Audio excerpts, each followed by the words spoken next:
Welcome to Mom's True Tea, the podcast where moms can spill the true tea on various thought-provoking topics and challenge beliefs about motherhood and life authentically, unapologetically, and without judgment. I'm your host, Kendall Lachey Williams. Today, I wanted to talk about abandonment and how we may parent from a place of abandonment and how we navigate other relationships from that place of abandonment. Now, when I say some of us may parent from a place of abandonment, I mean some of us may be raising our children still carrying unresolved emotions and wounds from our own past experiences of abandonment, and it shows up in our parenting. Some of the ways our unresolved abandonment issues show up in our parenting may look like fear of rejection from our children, so we may not chastise them or correct them, or we let them do whatever they want to or spoil them, because if we don't, we feel like they're not going to love us anymore. Some of us also may feel detached from our children. And yes, that's a real emotion. And it's something that mothers do feel. It often happens after giving birth and with postpartum depression, but it can also happen beyond the stage of being a mom. I experienced this after I gave birth to my oldest son because I couldn't process my new reality being a mom as a teenage girl. I had complications during and after childbirth that required me to remain in the hospital longer, and my son went home with my mom before we really had a chance to bond. And when I did come home, it felt like I was in a dream, and I felt so detached from my son initially. And then I realized, hey, this is not a drill. I was not babysitting, and this is your baby girl. And during recent conversations with some acquaintances, I have heard they experienced and are experiencing the same feelings. But again, nobody wants to speak on it because society tells us these feelings are not normal and we don't want to be judged. Some other ways that abandonment shows up in our parenting would be women that have experienced abandonment that become moms. They become overly clingy, helicopter moms. Let me hold on as tight as I can because I don't want to let go because I don't want you to let me go. In some cases, we're overprotective because now we're trying to shield our kids from the pain of rejection we experienced. As a matter of fact, I remember taking it real personal when my sons or my grandson would be trying to interact with or play with other children and they would act mean or exclude them from things. Like I took it real personal and I almost wanted to tussle with those little kids. And although kids are mean, and we know this to be true, and after some self-reflection, I had to acknowledge this triggered my own feelings of rejection and experiencing abandonment in my life. And it was like, wait, hell no, I'm not going to let you make my child feel like this. Then we overcompensate in a lot of ways because we lack the love and attention that we so needed during our childhood. And in other ways, we overcompensate. It may look like trying to fill the void of the other parent that's not there. I did this with my boys because their fathers weren't consistently present or not present at all. Then I realized, one, I could never fill those voids. Two, it was extremely stressful for me and unfair to keep trying to fix their brokenness when I was broken myself.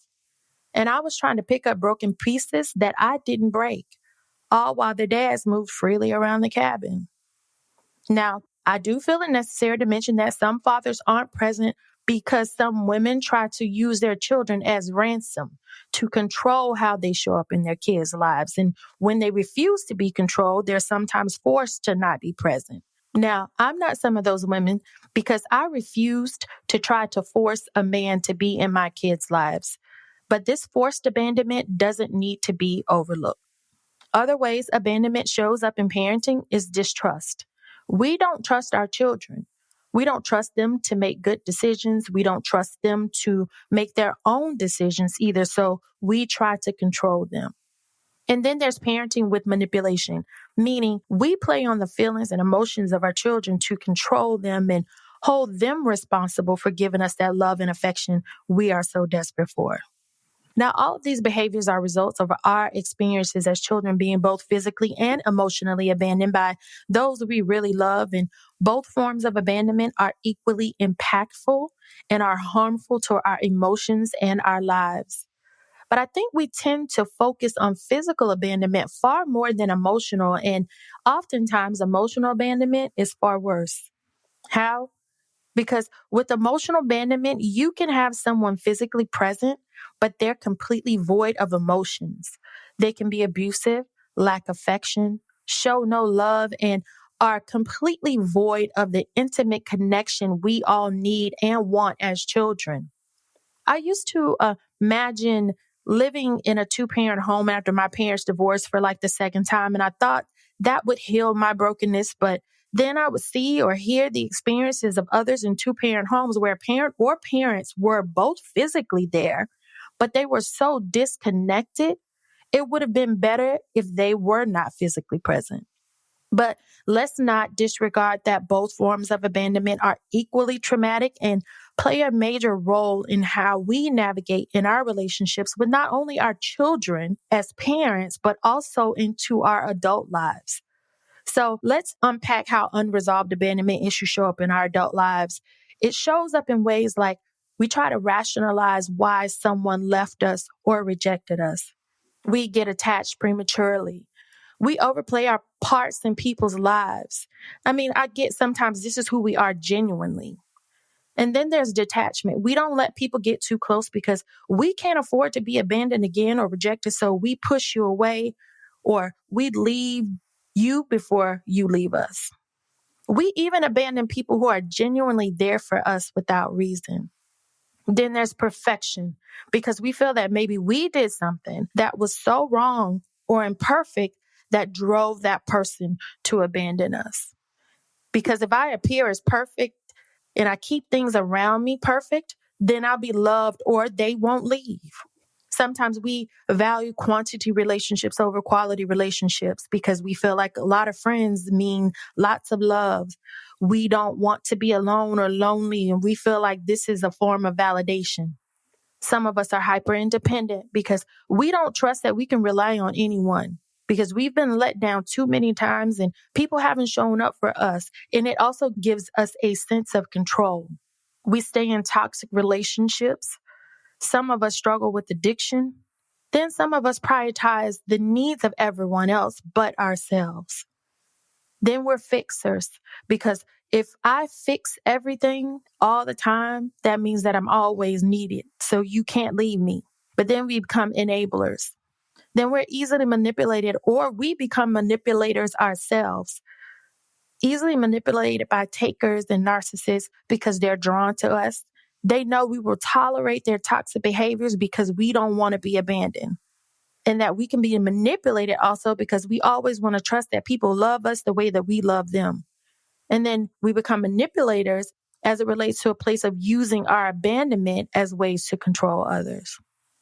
Now, I know we've talked about some of the traits of abandonment, but let's get into some of the steps and how we can take a journey towards our healing. First, get to the root of our abandonment, the who, the when, and maybe the why. Then there's therapy, of course. Be open and honest with a professional and get the tools to help you navigate your journey to healing from abandonment.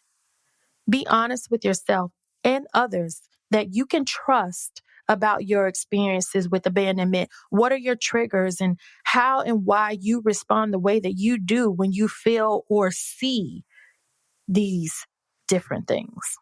Give yourself grace. In most cases, it's not your fault that someone abandoned you. And give yourself for letting it hold you hostage. Recognize if you're always on the giving end in your relationships, it's probably due to some abandonment. Know without a doubt that you are worthy. Stop tolerating and holding on to low vibrational, non-reciprocated, manipulative relationships because you don't want to feel abandoned or you're afraid of being rejected or alone. Because people who really care about you and want you in their lives, they won't gamble with losing you. Stop pushing people away for the fear of being rejected or abandoned without being mature enough to have conversations because silence is childish. I feel like if you're moving in a space of detachment, that you should have an adult conversation with whomever before you just move out the way. We're not 12. Stop putting yourself in positions where you are always having to recover from people abandoning you. We often see the signs, but we ignore them. Then stop holding others responsible for your healing or to fill those empty spaces. Show up for yourself the same way you show up for others, if not more. Recognize that you're around those who exemplify true healing, you'll feel it. Because there's a lot of talk about healing journeys and I'm on my healing journey, but the actions don't really align with that journey. So at this point, they're just pseudo healing and talking about it.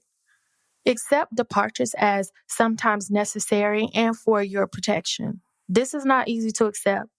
It can be hurtful and it takes maturity and time for you to eventually understand. And sometimes you may never understand. I realize now that my dad not being present protected me from what my life could have been due to his addiction and as a result of the domestic abuse that went on for years in our home. Then we must take our focus off who abandoned us and start to focus more on those who remain and add value to our lives. I'm so guilty of this. When emotionally abandoned, don't let it change your heart. Then ask whatever higher power you believe in to not only heal your heart, but to protect your heart. Ask for divine alignment in relationships, but be careful with this one because God will start removing folks you really thought were solid. You know, those lifelong relationships you thought you had and those bros and sisters, they're going to start falling off. Not because you need to let anyone go to grow, but because the Most High sees and He hears far more than we do. Last, remember, healing from abandonment is not linear or one size fits all, but it is possible. You see, abandonment is kind of like that luggage when you come back from vacation and you don't feel like unpacking right away. You leave it to the side for a while, but you clearly see it sitting there every day. But recognizing it, acknowledging, understanding, and being honest about your triggers or how we carry abandonment into our parenting and relationships is imperative to our healing. We must remember that healing is a journey and there is no quick fix. But what I've personally learned is to be patient with myself and to be honest about how I feel when things show up in my life that bring back those feelings of being rejected or abandoned. I constantly remind myself that I'm more than enough and anyone who has left my life was for my own protection and sometimes for my redirection. I'm a blessing to anyone whose life I have come into, and no one can truthfully say that I wasn't. In fact, I almost feel bad for anyone who fumbled me. Then again, not really, because hey, they've moved on and I moved on out their way. That's what I mean when I said match people's energy. You need to remind yourself that you are worthy too. I trust this episode has helped you as much as it has me and that you can take something away from it. You have the power to rewrite and cultivate a life filled with true healing, reciprocal energy in your relationships, growth, peace, happiness, and love. But you have got to love yourself first and watch how your healing starts to take place. Thank you so much for tuning in. If you want to get deeper into this topic or any topics, subscribe by visiting momstruetea.com and leave me a message. Also, don't forget to favorite the show and leave a review on your favorite streaming platform. You can also follow me on our socials at Mom's True Tea. That's MUMS True TRUETEA. Until next time, remember, you need you just as much as anyone else. So stop playing about you, okay? Bye.